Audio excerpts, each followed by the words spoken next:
The story begins on a typical morning in a seaside Korean village. Fishermen take their boats out to sea, catch fish and then deliver it to shops and fish restaurants. This time, along with other fish, a young mackerel gets caught in the net. Fresh catch is brought to a coastal restaurant and transferred into an aquarium. In the evening, visitors gather here.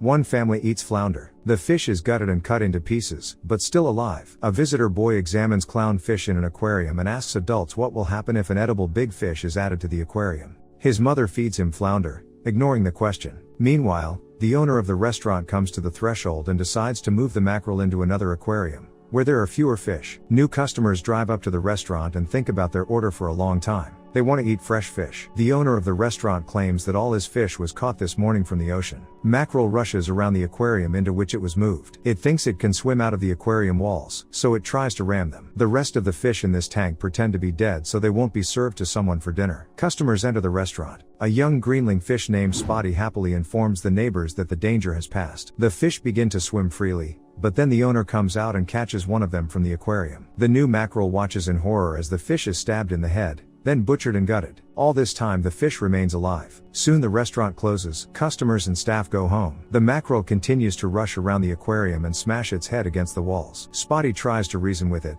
explaining that it is impossible to break the invisible wall. But the mackerel doesn't want to hear anything. The rest of the fish look at it with contempt. In addition to Spotty, there is a sleepy Mr. Sea Bass, a snapper fish named Miss Snapper, a striped beak fish named Brim, and a conger eel named Juldum. They all think Spotty is a stupid kid and often offend him by biting his tail. But now they are switching to mackerel. Brim condescendingly states that such fish are found in all fish farms. They consider themselves special. Suddenly Juldum calls everyone to line up, and the fish obey him. From under the lattice at the bottom of the aquarium, the old flounder emerges. The rest of the fish treat him with great respect and even call him the master. Juldum reports to the master that the mackerel has arrived this morning and is not yet familiar with the new orders. The master takes off and hits the mackerel hard, trying to reason with her. Before losing consciousness, the mackerel hears the master's words, "Play dead when people look at you." In the mackerel's dream, she sees that she is again floating freely in the sea and enjoying life. She hopes that entering the aquarium was a nightmarish vision that will be forgotten in the morning. People seem to her to be terrible monsters who imprison fish in cages with invisible walls, and then brutally mock them. Mackerel cannot believe that her friends and brethren can be so cruelly killed. She hopes to wake up in the ocean with her friends and recover from her nightmare as soon as possible. In the morning,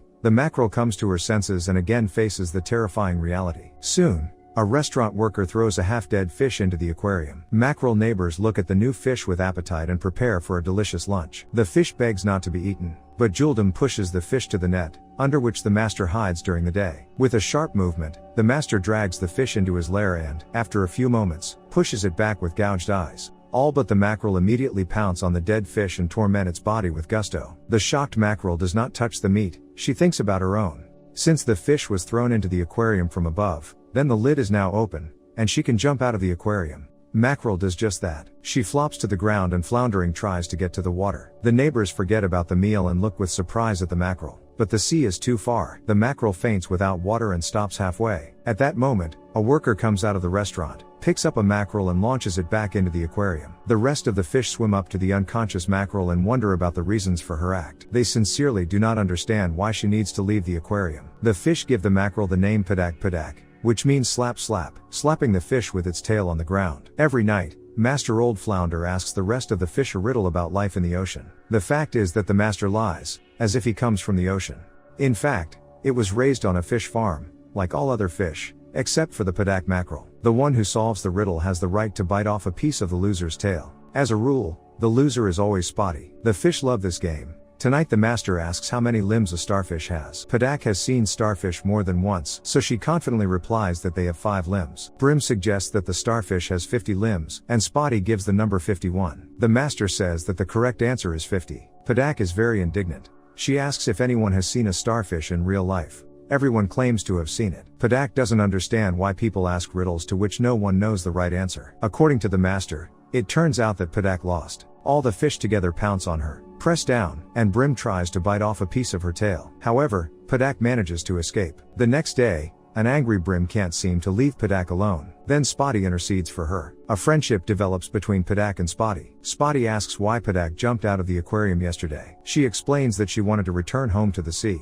Spotty can't believe his girlfriend used to live at sea. Padak teaches Spotty to listen carefully and distinguish the sound of the sea among other sounds. The master overhears their conversation. He remembers how he used to live in this aquarium with his beloved. She was from the ocean and also taught the master to listen to the sounds of the sea. It was difficult for him, because he grew up on a fish farm. It was his lover who taught him to pretend to be dead so that people would not want to eat him. Once the cook nevertheless caught her and killed her. This remains the most terrible memory of the old flounder. Padak reveals to Spotty that she speaks the languages of many sea creatures. In particular, she can communicate freely with king crabs. Padak talks about her travels in the ocean and about the places where she would like to go. Spotty gets excited about these stories, but the master convinced the fish that they would not survive a day in the ocean, because they would be eaten by predators. Padak is surprised by such intimidation. The authority of the master begins to fall in the eyes of the rest of the fish. At night, the old flounder swims out of its hiding place and angrily attacks Padak. They get into a fight, and the master, forgetting himself, shouts out that he grew up on a fish farm. After the battle, he bleeds and hides in his lair. Because the fish are accustomed to being given riddles every night, they now demand a riddle from Padak. As the only marine inhabitant, Juldum,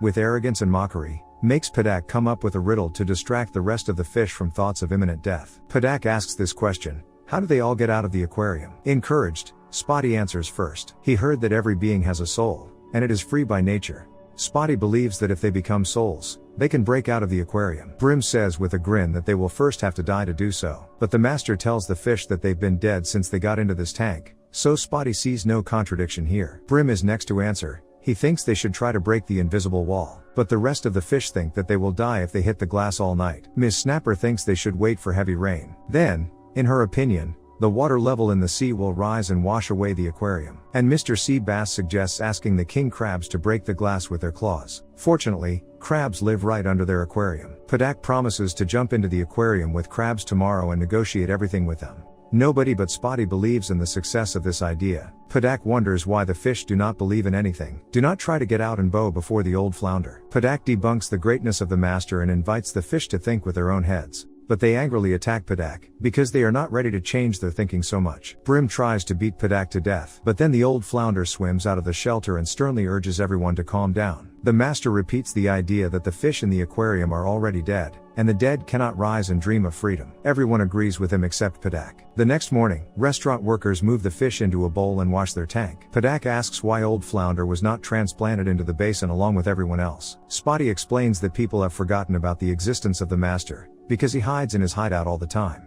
Now he is sitting there too. Suddenly, Padak realizes that now is the best time to escape, because the fish are no longer surrounded by invisible walls. She jumps out of the basin and flounders towards the sea. Spotty follows suit. A car pulls up to the restaurant. Visitors get out of it. The employees explain that the restaurant is currently closed. The hungry visitor stomps on the spot and presses down the tail of the floundering Spotty with his heel. It draws the restaurant owner's attention to the fact that two of his fish are trying to get away. Padak manages to make it to the edge of the pier, but Spotty can't keep up with her due to a visitor. Padak ends up staying with a friend and they are returned to the aquarium. In the evening, the restaurant gathers a lot of visitors. A curious boy notices nets for catching fish. Mom calls him to dinner, and the boy leaves. Meanwhile, a restaurant worker releases a half-dead fish into the aquarium where Padak lives. Spotty invites Padak to eat with him, but the proud mackerel refuses to eat after old flounder. The master takes the half-dead fish to his lair and communicates with it. The fish says that it will die soon, because its gills are damaged. The sick fish laughs at the master, considering him the same dead man, because eternal existence in a secret lair cannot be called a free life. The master finishes off the offender,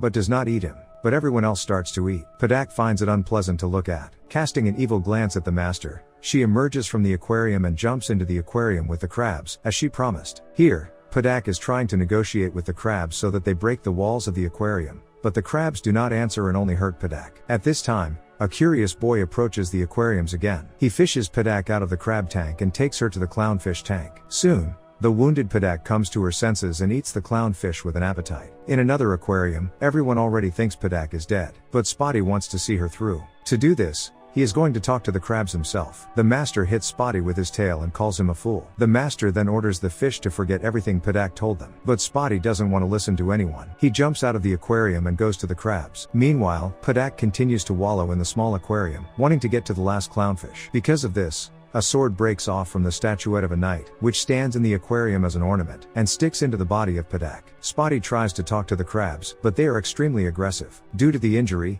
Padak loses consciousness. She imagines a conversation with Spotty. Spotty asks if he can go to see if he has never lived there before. Padak says that all fish actually come from the sea, they just forgot about it. Padak thinks she and Spotty can escape and live together at sea. In reality, Spotty's bleeding, unconscious body is returned to the original aquarium. Juldum smirks and believes he has the right to eat Spotty now. But the master doesn't like it at all. He takes Spotty's body from Juldum and prepares to defend it. Juldum does not understand this act. He demands that the master give him Spotty's body, but the old flounder is adamant. People finally notice that Padak is not in her tank and return her to her place. Padak sees an injured, motionless Spotty and mistakenly believes that the master killed him. Padak starts chasing old flounder. They quickly rush around the aquarium. At this time, a restaurant worker approaches them. He just received an order for the preparation of flounder, so he catches the master. The worker places the old flounder next to the cutting board. The master sees how other fish are butchered and cooked, how minced fish is made and how people champ while eating his brothers. All this terribly frightens the master. Suddenly he sees Spotty's body being thrown into the sink. The master recalls the moment when Spotty's tail was bitten for the first time after failing to solve the riddle. Spotty was crying and the master wanted to cheer him up. Then Spotty asked why he had to be so desperate to survive. The master had no answer, because there really is no point in living in an aquarium. The master realizes this the moment the chef raises the knife over his head. Suddenly,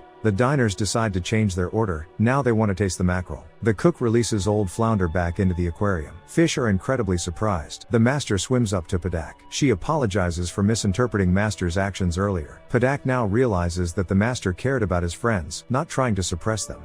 Padak and Kambala feel the unity of souls. They no longer see fears and barriers to true friendship. After that, the cook fishes out Padak. Finally, the mackerel promises that she will forever remember her friend and will remain in his heart. The Padak is cut up and served on the table. The visitor who ordered it decides to mock the still living fish by inserting a cigarette into its mouth. The master notices nothing but his dying friend. He no longer wants to play dead. The next morning, a restaurant worker removes the lids from the aquariums. The old flounder immediately breaks out of its shelter and jumps out of the aquarium. He knocks the man down, falls to the ground and rushes towards the sea. Halfway through, the master feels that his strength is leaving him. It is almost impossible to move. Then he hears Padak's encouraging voice. The voice asks him to move on, assuring him that there is not much left. The flounder gets to the very edge of the pier, but then a restaurant worker catches up with him. He steps on the master's tail and gives him flicks. Then he picks up the master and examines him, about to take him to the aquarium. Suddenly, the master spits out a fragment of the sword, which yesterday dug into the body of Padak. The sharp sword hits a restaurant worker in the face. From pain and surprise, he discards the fish.